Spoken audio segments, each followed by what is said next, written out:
Hey guys, നിങ്ങൾ ഈ video ഉണ്ടോ ഗായ്സ്? എന്താ പറയുക, ഓരോ ദിവസം കഴിയും തോറും നമ്മുടെ നാട്ടിൽ എന്തൊക്കെയാണ് നടക്കുന്നത് നമുക്ക് തന്നെ നിശ്ചയമില്ല അല്ലേ. ആ ഒരു രീതിയിലാണ് നമ്മുടെ സമൂഹം മാറിക്കൊണ്ടിരിക്കുന്നത്, പോയിക്കൊണ്ടിരിക്കുന്നത്. എന്താ വെച്ചാൽ ഒരു പെണ്ണ് നിസ്സഹായതയോടെ പറയുന്നൊരു കഥയാണത് ഗൈസ്. ഇത് എന്താ വെച്ചാൽ ജോലി വാഗ്ദാനം ചെയ്ത് ഗൾഫിലേക്ക് കൂട്ടിക്കൊണ്ടുപോയി അവിടെ എന്താ പറയുക, ജോലി എന്ന് വെച്ചാൽ സ്പാ ആയുർവേദ സ്പാ എന്നും പറഞ്ഞാണ് ഈ പെൺകുട്ടിനെ കൂട്ടിയിട്ട് പോയത്. പക്ഷെ അവിടെ എത്തി നോക്കുമ്പോഴത്തേക്ക് സെക്സ് ആക്ടിൻ്റെ വലിയൊരു മാഫിയൻ്റെ പിടിയിൽ പെട്ടുപോയി. അങ്ങനെ അവിടെ നിന്ന് ഊരിപ്പോരാൻ പറ്റാതെ എന്താ പറയുക, ഒരു ദിവസം തന്നെ 23 ആളൊക്കെ ഈ ഒരു പെൺകുട്ടിക്ക് അടിമപ്പെട്ടു പോയി എന്നാണ് പറയുക. ഈ പെൺകുട്ടി 23 ആൾക്ക് വരെ അടിമപ്പെട്ടു പോയി എന്നൊക്കെ പറയുമ്പോൾ എന്താ പറയുക, വളരെ വേദന തോന്നിപ്പോയി. കേവലം ഒരു സ്ത്രീക്ക് എന്ത് ചെയ്യാൻ പറ്റും അല്ലേ? ചെയ്യാൻ പറ്റും, പക്ഷെ ഒറ്റയ്ക്ക് അകപ്പെട്ടു പോയാൽ ഇത്രയും ആൾക്കാർ കൂടിയിട്ട് പീഡിപ്പിക്കുമ്പോൾ ഒന്നും ചെയ്യാൻ പറ്റാത്ത ഒരവസ്ഥ. എന്താണ് നിങ്ങൾ ഈ പെൺകുട്ടി പറയുന്നതെന്ന് കേട്ടു നോക്ക്. സമൂഹമല്ലല്ലോ എന്നെ വരത്തുന്നത്. സമൂഹം നല്ല രീതിയിലായിരുന്നെങ്കിൽ ഒരിക്കലും ഈ ഒരു അവസ്ഥ എനിക്ക് വരത്തില്ലായിരുന്നു. അപ്പൊ എന്തായാലും നമ്മൾ ആ കാര്യങ്ങൾ ചോദിക്കുമ്പോഴത്തേക്ക് ഇച്ചിരി എന്താണ് അവിടെ പലപ്പോഴും നമുക്ക് അറിയത്തില്ല അവിടെ എന്താ സംഭവിക്കുന്നുള്ളൂ. അത് അഞ്ചു തുറന്നു പറയാൻ പോകണം അല്ലേ? എനിക്ക് അതിനുള്ള എല്ലാ കാര്യങ്ങളും അതിനുവേണ്ടി എല്ലാ തെളിവുകളും ഞാൻ ശേഖരിച്ചിട്ടാണ് ഞാനിപ്പോൾ നിങ്ങളുടെ മുന്നിൽ വന്നേക്കുന്നത്. ഞാൻ ഒന്നും ഇല്ലാതെ നിൽക്കുന്ന ഒരു വ്യക്തിയല്ല. എന്താണ് ഇതിനകത്തൊക്കെ പിന്നുള്ള കാര്യങ്ങൾ ഞാൻ അറിഞ്ഞും പഠിച്ചും വെച്ചിട്ടാണ് ഞാനിപ്പോൾ ഈ സംസാരിക്കാൻ നിൽക്കുന്നത്. അതുകൊണ്ട് എനിക്ക് പേടിയില്ല. എനിക്ക് നേരെ ആരും എന്ന് പറഞ്ഞാൽ അത് എങ്ങനെ നേരിടുന്നുള്ള കാര്യത്തിൽ എനിക്ക് ഉറപ്പുണ്ട്. ഒരു കമന്റിന്റെ പുറത്ത് പോലും ഞാൻ ഒരിക്കലും തളരാൻ പോകത്തില്ല. അല്ലെങ്കിൽ അത് ഡിലീറ്റ്, നിങ്ങൾ ഇപ്പോൾ ചെയ്ത വീഡിയോ ഡിലീറ്റ് ചെയ്താൽ ഒരിക്കലും ചെയ്യത്തില്ല. ഞാൻ ഇതിന് എത്രമാത്രം എന്നെ കൊണ്ട് ഒരുപാട് പേര് കാണും. ഒരിക്കലും ഇല്ല. മറ്റുള്ളവർ എന്നെ എങ്ങനെ കാണുമെന്നല്ല, ഞാൻ സ്വയം വില കൊടുക്കണം. എന്നാൽ മാത്രമേ എനിക്ക് മറ്റുള്ളവരുടെ മുന്നിൽ എന്നെ കാണിക്കാൻ പറ്റത്തുള്ളൂ. ചെറിയ പ്രായത്തിൽ ഈ ഒരു സെക്സ് വർക്ക് ചെയ്യേണ്ട അവസ്ഥ വന്നുള്ളതാ അല്ലേ? ഒരു ശരിക്കും കേട്ടുകേൾവില്ലാത്ത സംഭവമാണ്. എന്താണ് സംഭവം ശരിക്കും പറയും? ഇവിടെ ആരാണ് രഞ്ജിനെ അവിടെ കൊണ്ടുവന്നത്? ഗൾഫിലേക്ക് കൊണ്ടുവന്നത് താരയാണ്. ഒരു സ്ത്രീയാണ് കൊണ്ടുവന്നത്. എന്നിട്ട് അവിടെ ചെന്ന് കഴിഞ്ഞപ്പോഴത്തേക്ക് ആദ്യം പറഞ്ഞു വെച്ചാൽ ക്ലീനിങ് ആണെന്നൊക്കെയാ പറഞ്ഞത്. ഒന്ന് കണ്ണടച്ചു കൊടുത്താൽ മതി. അപ്പൊ അവളെ പറഞ്ഞ രീതി വെച്ച് നോക്കുമ്പോഴത്തേക്ക് എനിക്ക് അത്രയും അങ്ങോട്ട് ചിന്തിച്ചെടുക്കാനുള്ള കഴിവില്ലായിരുന്നു സെക്സിന്റെ ആണെന്നുള്ള കാര്യം. അവിടെ ചെന്ന് കഴിഞ്ഞപ്പോഴാണ് ഇങ്ങനെയുള്ള കാര്യങ്ങളാണെന്ന് മനസ്സിലാക്കുന്നത്. വളരെ കഷ്ടം. ഞാനൊരു മൈക്രോ ഫിനാൻസ് വർക്ക് ചെയ്യുന്ന സമയത്താണ് എനിക്ക് ഇങ്ങനെ കാര്യം പറയുന്നത്. അത് കഴിഞ്ഞ് അവൾ പോയി കഴിഞ്ഞ 6 മാസം കഴിഞ്ഞ ശേഷമാണ് ഞാൻ ഇവിടുന്ന് പോകുന്നത്. കുടുംബത്തെ രക്ഷപ്പെടുത്താൻ ആ സെക്സ് ആക്കിയ രീതിയിലല്ല ഞാൻ പോയത്. ഒരു എൻ്റെ ഉണ്ടായ ഡീറ്റെയിൽസ് എൻ്റെ ഇരിപ്പുണ്ട്. അവർ എനിക്ക് അവിടെ ഒരു ഓഫർ ട്രൈ വന്നു. അങ്ങനെയാണ് ഇവിടുന്ന് ചെല്ലുന്നത്. ചെന്നിട്ടും ഞാൻ എൻ്റെ നേരായ വഴിക്ക് പോയിട്ടും എനിക്ക് അവിടെ ചെന്നപ്പോൾ അനുഭവപ്പെട്ടത് ഈ സെക്സ് ഈ ആയുർവേദം ഞാൻ ആദ്യമായിട്ട് ഇത് അറിയുന്ന വെച്ചാൽ അമൃത ആയുർവേദ കോളേജ്, അതൊക്കെയാണ്. എൻ്റെ അമ്മയമ്മ അവിടെയാണ് ജോലി ചെയ്തത്. അപ്പോൾ അങ്ങനെയുള്ള അറിവ് എനിക്കുള്ളൂ. അപ്പോൾ അതിൻ്റെ മറവിൽ അവർ സെക്സ് 100 ദറംസ് വെച്ച് വാങ്ങിച്ചിട്ട് അകത്ത് കയറി സെക്സ് ആവശ്യപ്പെടുന്നത്. അത് മലയാളികൾ ഏറ്റവും കൂടുതൽ മലയാളികളാണ്. അതും എനിക്കറിയാത്തതും എൻ്റെ പരിചയം ഒരുപാട് ആൾക്കാരും അത് വീണ്ടെടുത്തോളം പല ആൾക്കാരും ഉണ്ടായിരുന്നു. പക്ഷേ ആ സമയത്തൊക്കെ ഞാൻ കരുതി എന്നെ രക്ഷിക്കും, എന്നെ രക്ഷപ്പെടുത്തും എന്നൊക്കെ. പക്ഷേ ശരിക്കും പെട്ടു. എന്ന് വെച്ച് കഴിഞ്ഞാൽ അവിടുന്ന് എങ്ങനെ രക്ഷപ്പെടണം, ഫോണൊക്കെ ഉണ്ടെങ്കിലും അവരുടെ അണ്ടറിലായിരുന്നതല്ല. എങ്ങനെ രക്ഷപ്പെടണം, എന്ത് ചെയ്യണമെന്നൊന്നും അറിയത്തില്ലായിരുന്നു. ഒരുപാട് ആൾക്കാരോട് ഞാൻ പറഞ്ഞു, ഞാൻ ഇങ്ങനെ ജീവിച്ചിട്ട് പെൺകുട്ടിയല്ല, ഞാൻ ഇങ്ങനെ നിങ്ങൾ എന്തെങ്കിലും ചെയ്തു തരാൻ പറ്റുമോ? എന്നിട്ട് മനസ്സാക്ഷിയുള്ള കുറച്ച് ആൾക്കാർ മാത്രമേ ഉള്ളായിരുന്നു എന്നെ അവിടെ നിന്ന് മാറ്റി ഒരു നല്ല സേഫായ സ്ഥലത്ത് നിർത്തുകയും എന്നിട്ട് അവിടെ നിന്ന് ഒരു ആൾക്കാരും ഞാൻ ദുബായ് ദൈറയിലാണ് ഏറ്റവും കൂടുതലും. പക്ഷേ ദൈറ മാത്രം അവിടെ അജ്മാൻ, ഷാർജയിൽ എനിക്ക് അങ്ങനെ അറിയത്തില്ല. അജ്മാൻ അങ്ങനെയുള്ള ഒരുപാട് സ്ഥലങ്ങളിൽ സ്പായുടെ മറവിലും അതുപോലെ ഫ്ലാറ്റുകളിലും ഒക്കെയാണ്. ഫ്ലാറ്റുകൾ ഇങ്ങനെ ഫാമിലി താമസിച്ചിട്ട് ഫ്ലാറ്റുകളിൽ ഇങ്ങനെ റൂമൊക്കെ എടുത്തിട്ട് അവിടെ ആണുങ്ങളെ വിളിച്ചു വരുത്തി. അത് കൂടുതൽ വരുന്ന മലയാളികളായിരുന്നു.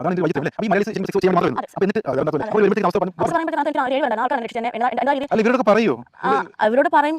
ഞാൻ ഓൾറെഡി അവർ പറഞ്ഞു വെച്ച് കഴിഞ്ഞാൽ ആൾക്കാർ വരും പൈസ വാങ്ങിച്ച് നമ്മൾ റൂമിനകത്തോട് കേട്ട് കയറുമ്പോഴത്തേക്ക് അകത്ത് ചെല്ലുമ്പോഴത്തേക്ക് നമ്മളോട് ആവശ്യപ്പെടുന്ന ഡ്രസ്സ് ഊരാനൊക്കെ. പക്ഷേ എന്നെ സംബന്ധിച്ച് എനിക്ക് അതിന് താല്പര്യമില്ല. പക്ഷേ ഞാൻ ആദ്യം എൻ്റെ കാര്യങ്ങളൊക്കെ പറഞ്ഞു, എൻ്റെ അടുത്തുനിന്ന് വരുന്നതാണ് ഇന്നതാണെന്നൊക്കെ പറഞ്ഞപ്പോഴത്തേക്ക് അതിനകത്ത് 7 മനുഷ്യർ മാത്രമേ ഉള്ളായിരുന്നു. അത് കേട്ടിരുന്നിട്ട് എന്നെ ഹെൽപ്പ് ചെയ്ത അവിടെ രക്ഷപ്പെടുത്തി എന്നെ മാറ്റിയത്. ബാക്കി വന്നവരെല്ലാവരും എന്നെ ഉപയോഗിക്കുക തന്നെ ചെയ്തിട്ടുണ്ട്. ഒരു കാരണമില്ല. കാര്യം ആ സമയത്ത് എനിക്ക് എനിക്ക് എന്റെ ജീവൻ നിലർത്തുക എന്നുള്ളതല്ലാതെ അതിന് തയ്യാറായി കൊടുക്കാൻ അല്ലാതെ വേറെ ഒരു ഓപ്ഷൻ എന്റെ മുന്നിൽ ഇല്ലായിരുന്നു. കാര്യം എനിക്ക് 2 മക്കളുണ്ട്, ഒരു മോളും ഒരു മോനും ഉണ്ട്. എനിക്ക് കുടുംബമുണ്ട്, ഞങ്ങൾ ട്വിൻസ്. എന്നെ പോലെ ഒരാളും കൂടെ ഉണ്ട്. പിന്നെ ചേച്ചിയുണ്ട്, അച്ഛനമ്മ, അവരെയൊക്കെ നോക്കുന്നത് ഞാൻ. ഒരു സമയം വരെ ഞാൻ ഇവിടുന്ന് പോകുമ്പോൾ വരെ അവരെ നോക്കും. ഞാൻ നല്ല രീതിയിൽ ഞാൻ ജീവിച്ചൊരു വ്യക്തിയായിരുന്നു. അപ്പോൾ അതെല്ലാം നാട്ടിൽ തിരിച്ചു പോയി എനിക്കത് അറിയിക്കണം. എന്നെപ്പോലെ ഒരുപാട് ഇവിടെ അവിടെ നിന്നിട്ട് ഞങ്ങളെ കൊണ്ട് രക്ഷിക്കുമെന്ന് പറഞ്ഞ് ഓരോരുത്തർ എന്ത് ചെയ്യണം. കൂടുതൽ മലയാളീസ് അതിനകത്ത് അറിഞ്ഞു വരുന്ന ആൾക്കുണ്ട്. അത് നമ്മുടെ അമ്മയുടെ പ്രായമുള്ള ആൾക്കാരൊക്കെയാണ് അവിടെ നിൽക്കുന്നത്. അവർക്കൊന്നും ഒരു കുറ്റബോധം ഇല്ല. അവിടെ മകനാണോ വരുന്നത് അല്ലെങ്കിൽ എന്തോ ആങ്ങളാണോ ഒന്നും നോക്കാതെ അവർക്ക് എല്ലാം ഈസി ആയിരുന്നു. എല്ലാവർക്കും പല അബുദാബിയിലും പലയിടത്തും എന്നെ കൊണ്ടുപോയിട്ടുണ്ടായിരുന്നു. അങ്ങനെ എൻജോയ് ചെയ്യുന്നവരുണ്ട്. എൻജോയ് ചെയ്യുന്നവരുണ്ട് അവിടെ. അപ്പോൾ ഇതെങ്ങനെ ഞാൻ ചോദിക്കുന്നത്, ഓരോ കസ്റ്റമേഴ്സ് വരുമ്പോൾ നിങ്ങൾക്ക് പ്രത്യേകം പൈസ വല്ല തരുമോ? അവിടെ ആദ്യമായിട്ട് ചെയ്യും ചെല്ലുന്നവർക്ക് ഇവർ പോസ്റ്റ് ഒക്കെ ഇടുന്നത് വെച്ച് കഴിഞ്ഞാൽ ഞങ്ങളുടെയൊക്കെ നമ്പർ വാങ്ങിച്ച് ഒരു സേവ് ചെയ്തിടും. എന്നിട്ട് പോസ്റ്റ് ഒക്കെ ഇടുന്നത് വെച്ച് കഴിഞ്ഞാൽ ന്യൂ മല്ലു കമ്മിങ് എന്നൊക്കെ പറയും. അപ്പോഴത്തേക്ക് പുതിയ പുതിയ ആളുകൾ പെണ്ണുങ്ങൾ വന്നു പറഞ്ഞ് കുറെ ആൺപിള്ളേർ ഇങ്ങനെ വരും. ടിപ്പൊന്നും അല്ല, ടിപ്പൊന്നും എത്തുന്നില്ല. അവിടെ എത്തിക്കുന്ന ആൾക്കാർ അവിടെ ഗേറ്റ്മാർ, പക്ഷേ അവർ അവരും ഇപ്പം നമ്മളെ പോലെ ഓരോരോ വീടിന്റെ കഷ്ടപ്പാട് കൊണ്ട് വരുന്നതാണ്. അവർ ആ നിൽക്കുന്ന ഗേറ്റ്മാരാണെങ്കിലും പറയുന്നില്ല നിങ്ങൾ അകത്ത് ഇന്നത് ചെയ്യുമെന്ന് പറയുന്നില്ല. നമ്മുടെ അവസ്ഥകൾ മനസ്സിലാക്കി നിൽക്കുന്നവരാണ്. പക്ഷേ ഇതിന്റെ മെയിൻ ആൾക്കാരെന്ന് വെച്ച് കഴിഞ്ഞാൽ ഒരു ഫ്ലാറ്റ് എടുത്തിടുക, അതിനകത്ത് 2 ജോലിക്കാരെ നിർത്തുക, അതിനകത്ത് ഇങ്ങനെ സെക്സ് വർക്ക് എടുക്കാൻ വേണ്ടി പെമ്പിള്ളേരെ കൊണ്ടുവരിക, എന്നിട്ട് അതിന്റെ ഓണറുകൾ പ്രത്യേകം മാറി താമസിക്കുക. അതാണ് അവർ ചെയ്യുന്നത്. വൈകുന്നേരം എല്ലാം കഴിഞ്ഞിട്ട് പൈസ വാങ്ങാൻ വേണ്ടി മാത്രമാണ് ഓണർമാർ വരുന്നത്. അതിനകത്ത് ആ നിൽക്കുന്ന അത്രയും ആൾക്കാർ നിരപരാധികളാണ്. അവർക്കൊന്നും ചെയ്യാൻ പറ്റത്തില്ല. കാര്യം നാളെ അവർ ചിന്തിക്കുമ്പോഴും നാളെ ഇതിനകത്ത് ഞങ്ങളും കുടുങ്ങിപ്പോകുന്ന ഒരു പേടി കൊണ്ടാണ് അവരും ഒന്നും മിണ്ടാതെ നിൽക്കുന്നത്. എന്നെ അവർ അബുദാബി കൊണ്ടുപോയിട്ടുണ്ട്, അതേപോലെ അജ്മാൻ, പിന്നെ ദേറ, അജ്മാൻ തന്നെ 2-3 സ്ഥലങ്ങൾ കൊണ്ടുപോകും. അവിടെ ഇഷ്ടംപോലെ മലയാളി പെമ്പിള്ളേർ, ഹരിപ്പാട് വരെയുള്ള കുറേ പെമ്പിള്ളേർ, എനിക്ക് അറിയാവുന്ന ആൾക്കാർ വരെ ഇഷ്ടംപോലെ. എനിക്ക് കണ്ടാലും പറയാം, എനിക്ക് അവരെക്കുറിച്ച് പറയുന്നത് യാതൊരു മടിയില്ല. ഇപ്പം ഞാനത് പറയുക തന്നെ ചെയ്യും. കാര്യം എന്ന് വെച്ച് കഴിഞ്ഞാൽ ഈ പറയുന്ന അവരോട് ചിന്തിച്ചിരുന്നെങ്കിൽ ഒരു പക്ഷേ എനിക്ക് അതിന് മുന്നേ അവിടെ നിന്ന് രക്ഷപ്പെടായിരുന്നു. പക്ഷെ അവരൊക്കെ അതൊരുമാതിരി നല്ല ജോലി എന്ന രീതിയിൽ എൻജോയ് ചെയ്യുമ്പോഴത്തേക്ക് എനിക്ക് എന്താ ചെയ്യാൻ പറ്റുന്നത്? അവരാരും രക്ഷിക്കത്തില്ല നമ്മളെ. അവർക്കൊക്കെ പൈസ മതി. പൈസയുടെ അതിനകത്ത് എത്ര രൂപ കിട്ടും എന്നുള്ള കാര്യം നല്ല രീതിയിൽ അവർക്ക് അറിയാം. ഇഷ്ടംപോലെ പൈസ ഉണ്ടാക്കാൻ പറ്റും. പക്ഷേ നമ്മൾ ആൾക്കാർ ചെയ്യുന്ന ഇഷ്ടംപോലെ ആൾക്കാർ ചേച്ചി ഫ്ലിപ്കാർട്ടിൽ ആ ചേട്ടൻ അവർക്ക് ചേച്ചി ഫ്ലിപ്കാർട്ടിൽ സാധനം വാങ്ങുന്ന ഒരു ചേട്ടൻ ഉണ്ടായിരുന്നു. ആ ചേട്ടൻ അങ്ങനെ അവിടെ വന്നപ്പോൾ ചോദിച്ചു അനിയത്തിയല്ലേ എന്നൊക്കെ ചോദിച്ചു. ഞാൻ പറഞ്ഞാണ് എന്നെ അങ്ങനെ അറിയാം. അപ്പോൾ ആ പുള്ളിയോട് വരുമ്പോഴേക്കും ഞാൻ കണ്ടു. പക്ഷേ പുള്ളി മാസ്ക് വെച്ചിട്ടുണ്ട്. അപ്പോൾ എനിക്ക് മനസ്സിലാത്തില്ലായിരുന്നു. അപ്പം ഞാനവിടെ വന്നിട്ട് മോളെ കണ്ടിട്ടുണ്ട്. അങ്ങനെയൊക്കെയാണ് എൻ്റെ കാര്യങ്ങൾ ഓരോരുത്തരായിട്ട് അറിയാൻ തുടങ്ങിയത്. അല്ലാണ്ട് കുറച്ച് ആൾക്കാരും അതുപോലെ അവിടെ നിന്ന് ഞാൻ അജ്മാനിൽ ഒരു ഫ്ലാറ്റിൽ പെട്ടുപോയപ്പം അവിടെ നിന്ന് ഗൈഡ്മാൻ ഉണ്ടായിരുന്നു. ആ പുള്ളിക്കാരൊക്കെ ഉൾപ്പെട്ടായിരുന്നു എന്നെ അവിടുന്ന് മാറ്റുകയൊക്കെ ചെയ്യുകയൊക്കെ ചെയ്തു.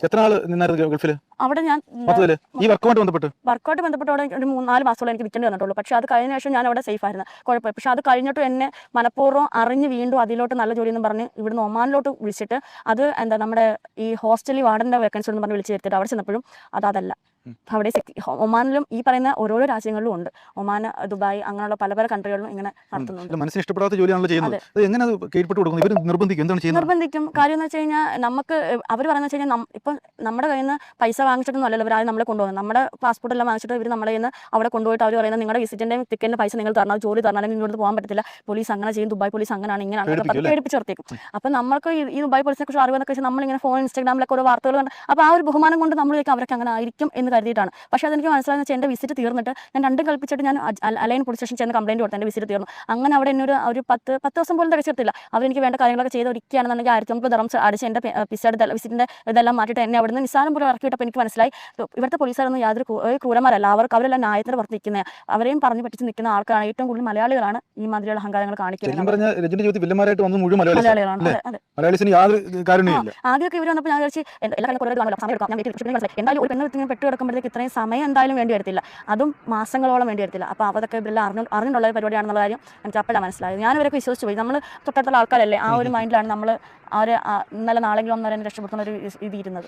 ഇങ്ങനെ പെട്ടുപോയാൽ സാധാരണ ആരും ക്യാമറയ്ക്ക് പറയുന്നത് വളരെ അപൂർവമാണ്. അങ്ങനെ പറയാന്ന് വെച്ച് കഴിഞ്ഞാൽ ഇപ്പം അത് പറയാന്ന് വെച്ചാൽ ഞാൻ ഇങ്ങനെ ജീവിക്കാൻ ആഗ്രഹിച്ച പെണ്ണല്ല. ഒന്നാമത്തെ കാര്യം, ഞാൻ കുഞ്ഞിലേ മുതലേ എൻ്റെ വീട് എൻ്റെ കുടുംബം എന്ന് പറഞ്ഞ് ജീവിച്ച് ഞാൻ നല്ല അന്തസ്സുള്ള ഒരു ജോലി, ഇൻഡസ് ബാങ്കിലെ മൈക്രോ ഫിനാൻസ് നല്ലൊരു ജോലി ഞാൻ ജീവിച്ച പെൺകുട്ടിയാണ്. 1 വർഷത്തോളം ഞാൻ അവിടെ വർക്ക് ചെയ്ത് അവർക്ക് സമയത്ത് ഇറങ്ങണോ എന്നൊരു വാക്ക് വെച്ച് അപ്പോഴും വീട് അനിയത്തെ കല്യാണം കഴിപ്പിക്കണം, വീട് അല്ലെങ്കിൽ പുതുക്കി പണിയണം, ആ ഒരു ആഗ്രഹമാണ് കയറിയത്. അപ്പോൾ അവിടെ ചെന്നിട്ട് ഞാൻ തെറ്റുകാരിയായിട്ടാണ് തിരിച്ച് നാട്ടിൽ വന്നേക്കുന്നത്. ഇവിടെ വന്നിട്ട് ഇവിടുത്തെ ഒരു നിയമവും പോലീസുകാരും പോലും എനിക്ക് വേണ്ടിയിട്ടുള്ള ഒരു കാര്യങ്ങളും ചെയ്തിട്ടില്ല.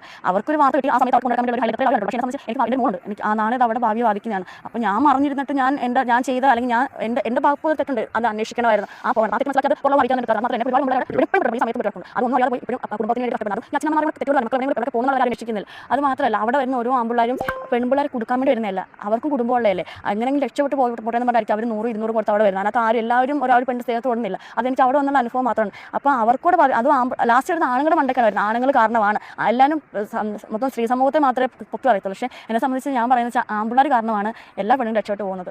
ആണുങ്ങളുടെ കഴിവുകൊണ്ട് മാത്രമാണ് ഞാനവിടെ രക്ഷപ്പെട്ടത്, ഒരു പെണ്ണിനെ കഴിവുകൊണ്ടല്ല. ഈ രക്ഷിച്ച ആൾക്കാർ എന്നെ ഉപയോഗിച്ചിട്ടില്ല. ആണുങ്ങളായിട്ട് ഏറ്റവും കൂടുതലും പെണ്ണുങ്ങളാണ് ഇതിനകത്ത് അതിന്റെ മെയിൻ ആയിട്ട് ആൾക്കാർ നിൽക്കുന്നത്. ആലപ്പുഴയും എല്ലാ ജില്ലകളിൽ നിന്ന് ഓരോരോ ആൾക്കാരുണ്ട്. അപ്പോൾ ഇതുപോലെ ഒരുപാട് സ്ത്രീകൾ ഇങ്ങനെ പെട്ട് കിടക്കുന്നുണ്ട്. അതുകൊണ്ടാണ് ധൈര്യപൂർവ്വം മുഖം പോലും മറക്കണ്ട എന്ന് പറഞ്ഞു വന്നത്. വേണ്ട ആവശ്യമില്ല. എന്തിനും ഇല്ല. ഞാനിപ്പോൾ ഒരുപാട് ആൾക്കാർ നമ്മുടെ തൊപ്പിയൊക്കെ സമയത്ത് വിളിച്ചാൽ ഞാൻ കൊടുക്കുന്ന മറുപടിയും കൊടുക്കും. കാര്യം പുറലോകം അറിയണമെന്നുള്ളത് എൻ്റെ കൂടെ ആവശ്യമാണ്. എൻ്റെ എനിക്ക് ഒരു മോളൊരു മോനുണ്ട്, ഒരു നാളെ വളർന്നു വരുവാണ്. നാളെ അവർക്ക് ഒരു അവസ്ഥ എന്ന് കഴിഞ്ഞാൽ അന്ന് ഞാൻ ഓർത്ത് സങ്കടപ്പെടേണ്ടി വരും. ഞാൻ അന്ന് അത് തുറന്ന് പറഞ്ഞിരുന്നെങ്കിൽ എൻ്റെ മക്കൾക്ക് ഒരു അവസ്ഥ വരത്തില്ലല്ലോ. അപ്പം എന്നെ പോലെ ഞാൻ വളർത്തുന്ന പോലെ ഒരുപാട് അച്ഛനമ്മമാർ ഈ പ്രായത്തിലുള്ള കുഞ്ഞുങ്ങളെ വളർത്തുന്നുണ്ട്. ഒരുപാട് സ്വപ്നങ്ങളുണ്ട്.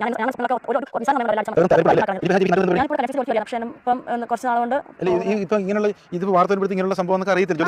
അറിയട്ടെ, കുഴപ്പമില്ല. ഞാനിപ്പോൾ എവിടെ ജോലി ചെയ്യുന്നാലും ഞാൻ എൻ്റെ പാസ്റ്റ് ഓൾറെഡി പറഞ്ഞിട്ട് ഞാൻ ജോലി ചെയ്യാറുള്ളൂ. കാരണം എന്നെ കുറിച്ച് ഒരാൾ മറ്റുള്ളവർ പറഞ്ഞറിയുന്നതിനെക്കാട്ടി നല്ലത് ഞാൻ പറഞ്ഞറിയാനാണ് ഞാൻ ആഗ്രഹിക്കുന്നത്.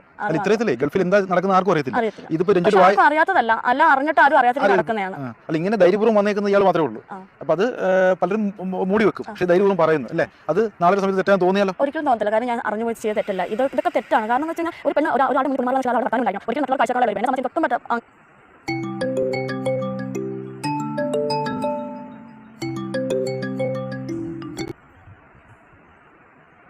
ആൾക്കാർ ഒരാൾ വന്നിട്ട് ഒരു ദിവസം വരെ 10-23 ആൾക്കാർ വന്നിട്ട് അവിടുത്തെ ഒരു ദയനീയ അവസ്ഥയുണ്ടല്ലോ, അത് പറഞ്ഞാലൊന്നും ആർക്കും മനസ്സിലാകത്തില്ല. ഞാൻ അവിടെ പറഞ്ഞു മനസ്സിലാക്കാൻ ഒരുപാട് ശ്രമിച്ചു. എടുത്തിട്ടുണ്ട് 23 കസ്റ്റമർ വരെ വന്നിട്ടുണ്ട്. ശരിക്കും പറഞ്ഞാൽ പിഴിഞ്ഞെടുക്കുവരല്ലേ? ഒരു ദാക്ഷിണ്യമില്ല. ഇതിപ്പോൾ ഞാൻ പുറത്ത് പറയുമ്പോൾ പല ആൾക്കാരും പല രീതിയിൽ കമൻറ്റ് ഇടും. പക്ഷേ അതൊന്നും എന്നെ ബാധിക്കുന്ന വിഷയമല്ല. സത്യം എന്താണ്, ഞാൻ എന്താണ് അനുഭവിച്ചുള്ള എനിക്ക് ബോധമുള്ള കാര്യം മറ്റുള്ളവർ പറയുന്ന ഒരു വാക്കുകളും എന്നെ എൻ്റെ കുടുംബത്തെ കേൾക്കത്തില്ല. ഇപ്പം ഇത് എനിക്ക് വേണ്ടി മാത്രമല്ല സംസാരിക്കുന്നത്. എനിക്ക് അതിന് ഒരുപാട് പോകുമ്പോൾ ഇപ്പം അതിനകത്ത് ആരെന്ന് പറഞ്ഞാൽ ആ കുട്ടിയും ചേട്ടാ അവരൊന്നും മനഃപൂർവ്വം പോയി പെട്ടേയില്ല. കുടുംബത്തിൻ്റെ പശ്ചാത്തലം കൊണ്ട് മാത്രം ആ കുട്ടിയും പോകുന്നതാണ്. അവരുടെ കുടുംബ സാഹചര്യം, അവൾക്കൊരു കുട്ടിയുണ്ട്, അതൊക്കെ ആലോചിച്ചാണ് അവളും പോയേക്കുന്നത്. പക്ഷേ അത് അവൾക്കും അവിടുന്ന് മാറണമെന്നുണ്ടായിരുന്നു. ഞാൻ അവിടെ ചെന്ന് അവിടെ നിർബന്ധിച്ചിട്ടുണ്ട്. പക്ഷേ അവളെ ഇത് പറഞ്ഞെല്ലാം പേടിപ്പിച്ച് നിർത്തിയേക്കുന്നതുകൊണ്ട് അവൾക്ക് എന്ത് ചെയ്യണമെന്ന് അറിയാൻ പറ്റുന്ന അവസ്ഥയായിരുന്നു. അതുകൊണ്ടാണ് ഞാൻ നടുപോലും താരയുടെ പേരിപ്പോണ്ട് ഒരു കേസ് പോലും കൊടുക്കാൻ. കാര്യം അവൾ എന്താണെന്നുള്ള കാര്യം എനിക്കറിയാം. കുറച്ച് നാൾ അവൾ എൻ്റെ കൂടെ ഉണ്ടായിരുന്നു. ആ ഒരു സമയം നാട്ടിൽ നിന്ന് സമയത്താണെങ്കിലും അവളെ എനിക്കറിയാം. ആ ഒറ്റ കാര്യം കൊണ്ടാണ് ഞാൻ അവളുടെ എതിരെ പോയി യാതൊരു കേസും കൊടുക്കാനും. ശരിക്കും പറഞ്ഞാലേ ഒരു പെൺകുട്ടി ധൈര്യപൂർവ്വം പറയുകയാണ്. നാല് ചങ്ക് പൊട്ടുന്ന വേദനയോടാണ് ആ പെൺകുട്ടി പറയുന്നത്. കൊച്ചാ അറിയാലോ, നമ്മുടെയൊക്കെ സഹോദരിയാണ്. ആ സഹോദരിയാണ് ചില കാട്ടാളന്മാർ ഈ പിഴിഞ്ഞെടുത്തതെന്ന് പറയും. പച്ചമലത്തെ അതാണ് പറയുന്നത്. 23 കസ്റ്റമേഴ്സൊക്കെ ഒരു സമയത്ത് വരുമെന്ന് വെച്ചാൽ ഒരു പെൺകുട്ടി സഹിക്കുന്ന അപ്പുറമാണ്, കണ്ണ് നിറഞ്ഞ പാവത്തിൻ്റെ. എന്തായാലും ഇതുപോലെ ഒരുപാട് പെൺകുട്ടികൾ അവർക്ക് വേണ്ടിയാണ് ഈ യുവതി സംസാരിക്കുന്നത്. ജീവിതയ്ക്ക് മാർഗ്ഗമില്ലാതെ ആ കെട്ടിടത്തിനുള്ളിൽ കുടുങ്ങി കിടക്കുന്ന ഒരുപാട് പേരുണ്ട്. എന്തായാലും തീർച്ചയായിട്ടും കണ്ണ് തുറക്കേണ്ട സംഭവമാണ്. ഇപ്പോൾ കൊണ്ടുപോകുന്ന ഒരു ക്ലിനിക് എന്ന് പറഞ്ഞ് ഈ പാവത്തിനെ കൊണ്ട് അവിടെ സെക്സൽ ആക്ടിവിറ്റി അല്ലേ? അങ്ങനെ ഒരുപാട് പല ജോലി പറഞ്ഞിട്ടാണ് കൊണ്ടുപോകുന്നത്. എന്തായാലും ഒരുപാട് പെൺകുട്ടികൾ പ്രതിനിധിയായിട്ട് ധൈര്യം നമ്മൾ ചെയ്യുന്ന ജോലിയില്ല. ഞാൻ ഇതുവരെ എംബ്രേഡ്സ് അടിച്ചിട്ടില്ല. കാര്യം എന്ന് വെച്ച് കഴിഞ്ഞാൽ ഇവർ രണ്ടാമത് തന്നെ കൊണ്ടുപോയി ഫോർച്യൂൺ എന്ന് പറഞ്ഞൊരു ഹോട്ടലിൽ കൊണ്ടുപോയിട്ടാണ് പറഞ്ഞ് അവിടെ മറ്റേ ബ്യൂട്ടീഷ്യൻ്റെ എന്തോ ആണ്. അപ്പോൾ ഞാൻ പറഞ്ഞ സാർ ഞാനൊന്നും പഠിച്ചിട്ടില്ല, എനിക്കൊന്നും അറിയത്തില്ലെന്ന് പറഞ്ഞപ്പോൾ അത് പറഞ്ഞാൽ കുഴപ്പമില്ല, അവിടെ പഠിച്ചു. അപ്പോൾ ഹോട്ടൽ 5 ദിവസം കൂടുതൽ വിസിറ്റ് ചെയ്യാൻ പറ്റുന്ന അങ്ങനെ സ്റ്റാർട്ട് ചെയ്ത് നമുക്ക് ഹെയറിൻ്റെ എന്തോ ഇതായിട്ട് വന്നേക്ക്. അപ്പോൾ തന്നെ എനിക്ക് മനസ്സിലായി ഇത് നല്ല രീതിയിൽ പോകുന്നതല്ല. അങ്ങനെ ഞാൻ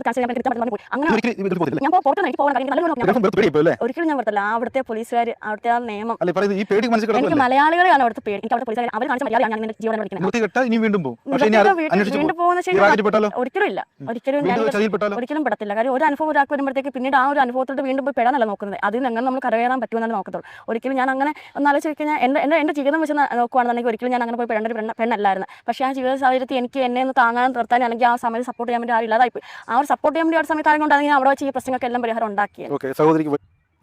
നല്ലൊരു ജോലി നാട്ടിൽ തന്നെ ചെയ്തുകൊണ്ടിരുന്ന ഒരു സ്ത്രീ, നല്ല രീതിയിൽ കുടുംബം പോറ്റിക്കൊണ്ടിരുന്ന ഒരു സ്ത്രീ, മക്കളെയും അച്ഛനെയും അമ്മയെയും അനിയത്തിനും ഒക്കെ നോക്കിക്കൊണ്ടിരുന്നത് ഈ ഒരു സ്ത്രീയാണെന്നാണ് പറയുന്നുള്ളത്. വലിയ പ്രായമൊന്നുമില്ല, പക്ഷേ എന്നിരുന്നാലും മുഖം മറക്കാതെ തന്നെ ധൈര്യപൂർവ്വം വന്ന് ഈ ഒരു കാര്യം പറയണമെന്നുണ്ടെങ്കിൽ ആ ഒരു സ്ത്രീ അത്രയും അനുഭവിച്ചുകൊണ്ടായിരിക്കൂലേ.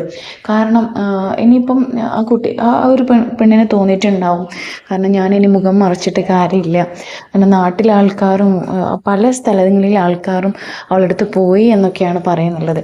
അപ്പം മുഖം മറച്ചിട്ട് എനിക്ക് കാര്യമില്ല, കാരണം നാലാൾ അറിയുന്ന ഒരു വ്യക്തിയാണെന്ന് സ്വയം തോന്നിയിട്ടാവണം ആ ഒരു സ്ത്രീ മുഖം മറക്കാതെ തന്നെ ഈ ഒരു കാര്യം വെളിപ്പെടുത്തിയിട്ടുള്ളത്. എന്തായാലും ആ ഒരു കുടുംബത്തിനും ആ ഒരു സ്ത്രീക്ക് ആ ഒരു പെൺകുട്ടിക്കും ക്ഷമ കൊടുക്കട്ടെ, നല്ലൊരു ജോലി ഇനിയും കിട്ടട്ടെ, ആർക്കും ഇതുപോലുള്ള ഒരു സാഹചര്യം ആർക്കും വരാതിരിക്കട്ടെ. എൻ്റെ വീഡിയോ എന്തായാലും ഇത്രയേ ഉള്ളൂ ഗൈസ്. നെക്സ്റ്റ് വീഡിയോ കാണുന്നവരെ ബൈ.